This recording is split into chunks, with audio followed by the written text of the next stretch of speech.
Olá, sejam bem-vindos a mais uma edição do seu videocast Anante. Hoje o assunto está interessante, pois nós vamos conversar com o professor da Fundação Getúlio Vargas, professor Alberto Ogata. Nós vamos conversar sobre a saúde populacional e o papel do médico do trabalho. Para isso eu já chamo o nosso professor que está lá no estado, lá em São Paulo, capital. Professor, o senhor está lançando um livro, né, com o título Saúde Populacional, Gestão e Sustentabilidade para o Cenário Brasileiro, pela editora Ateneu, né? Afinal de contas, doutor, o que é a saúde populacional? O senhor pode definir para nós? Bom, é um prazer falar na TV Anante e conversar sobre esse tema. A saúde populacional é cada vez mais reconhecida como uma questão muito importante para os profissionais, para os países, para as empresas, né? Porque a gente vai estudar os desfechos, o que acontece, né? Por que as pessoas adoecem, por que elas faltam ao trabalho, por que elas perdem produtividade e os fatores associados. Não basta só a gente analisar o resultado, o que acontece, ou o dano, a doença, a internação, o afastamento, a morte, mas a gente tem que estudar que fatores estão interferindo nessa causa.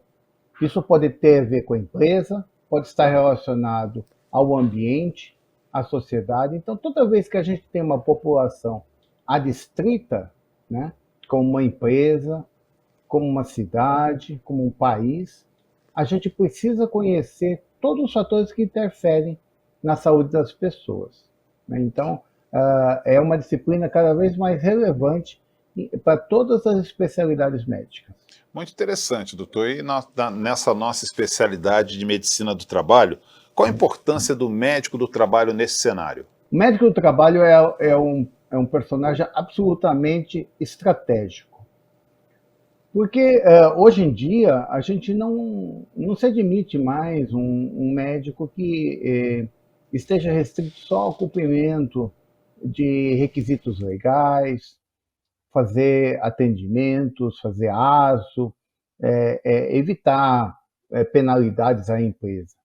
Cada vez mais se entende o meio do trabalho como um elemento estratégico, porque ele cuida dessa população adstrita que é a empresa. Ele pode não prestar assistência direta, ela pode ser do ambulatório, pode ser do plano de saúde, do hospital. No entanto, a pessoa que conhece a população, que conhece os fatores de risco, que conhece as maneiras, os canais da coordenação do cuidado, é o médico do trabalho. Então, na medida que ele assumir esse papel estratégico, ele vai ter uma importância cada vez maior na empresa, né? Então, a gente tem visto ao redor do mundo médicos do trabalho assumindo posições cada vez mais relevantes nas empresas, porque ocupam esse espaço estratégico, pensando de que maneira eu posso articular o plano de saúde, posso articular os recursos do ambulatório, posso articular as informações do exame periódico para melhorar a saúde do trabalhador, não apenas evitar multas ou reduzir absenteísmo. Ok, muito obrigado, doutor. E puxando até essa sua resposta, chegou uma pergunta aqui da produção que eu acho que tem tudo a ver com isso, né? Sabemos que nos dias de hoje os fatores mais relevantes em relação ao trabalho deixam de ser aspectos físicos do ambiente de trabalho, passando para as condições psicossociais, as relacionadas ao estilo de vida.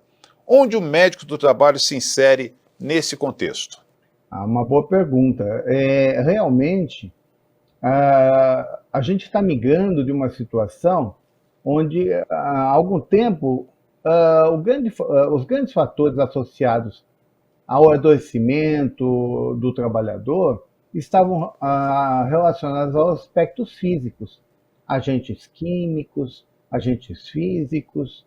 E hoje em dia, a gente vê, por exemplo, muita gente trabalhando em casa, um sistema de home office, sistema híbrido, muita gente fazendo atividades intelectuais no computador, na atendimento ao público. Então, a gente passou a ter outros fatores de risco, né?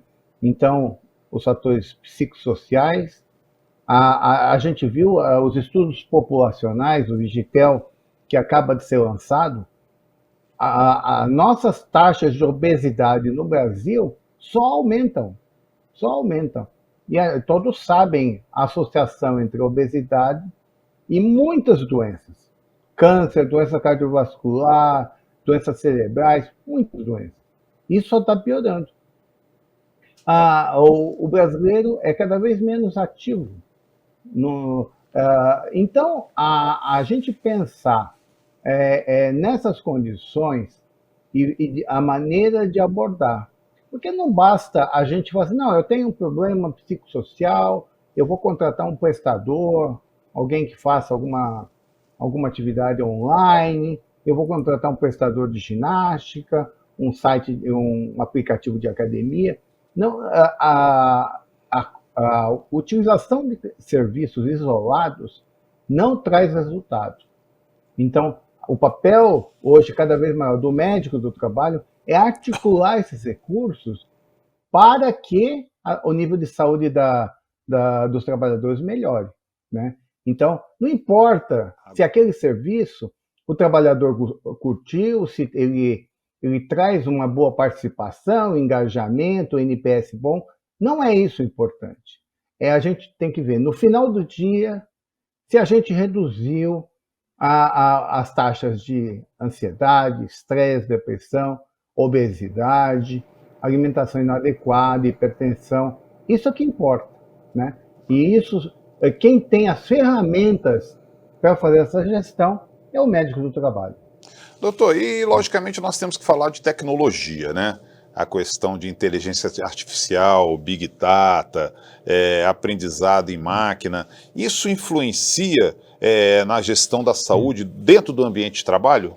Olha, para o profissional de saúde, para o médico do trabalho, a tecnologia, a ciência de dados, é um grande aliado. A gente não deve enxergar como uma ameaça.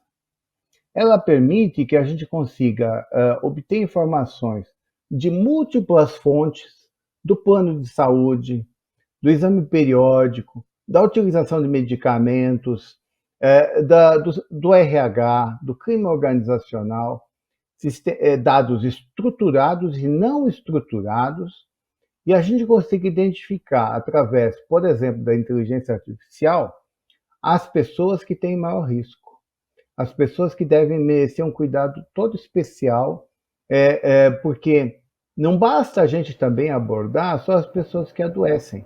A gente tem que acompanhar, prevenir, para que elas não adoeçam.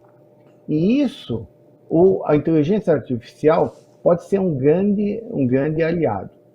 E é claro, a gente tem que trabalhar com cada vez mais informações, né?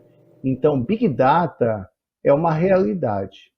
Então, a gente reunir, integrar em um grande Big Lake, um lago, né, em que a gente junta todos os dados estruturados, não estruturados, ocupacionais do plano de saúde, trabalha em interoperabilidade para que a gente consiga ter os melhores dados. E a gente tem um painel de controle, muitas empresas já têm hoje em dia. Então, é uma nova disciplina que a gente vai ter que aprender.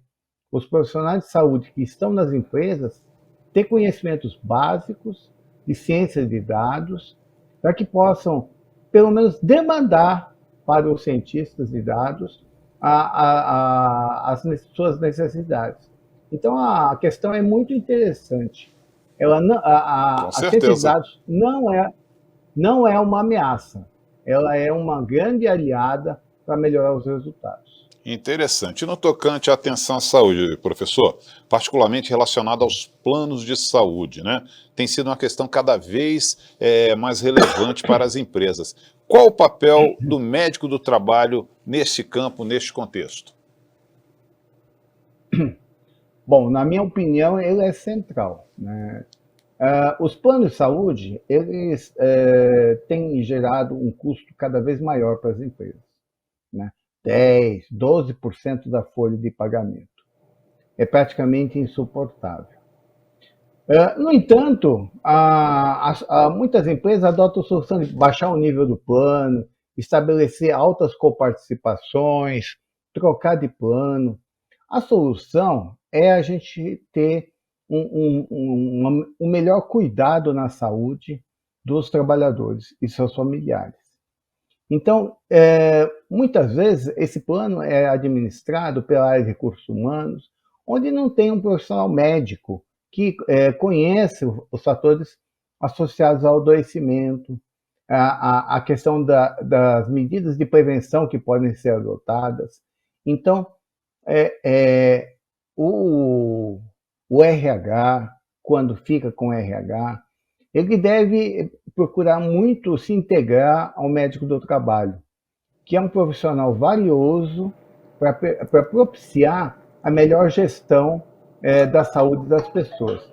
A gente tem muitos exemplos, inclusive no Brasil, com resultados excelentes no controle de custo assistencial, quando o médico do trabalho entra na jogada e participa ativamente na gestão da saúde mental, da saúde populacional, né? Então, esses exemplos mostraram que, em geral, os custos acabam sendo menores do que a inflação, e a gente não deve delegar isso para corretora, para plano de saúde, para consultoria. Eu acho que dentro da empresa a gente tem que assumir esse papel de coordenar essa informação e ajudar na tomada de decisão. Professor Alberto Gata, Professor Alberto Gata, muito obrigado pela sua participação. Nós estamos chegando ao final do nosso videocast e, logicamente, eu não encerraria sem as suas considerações finais.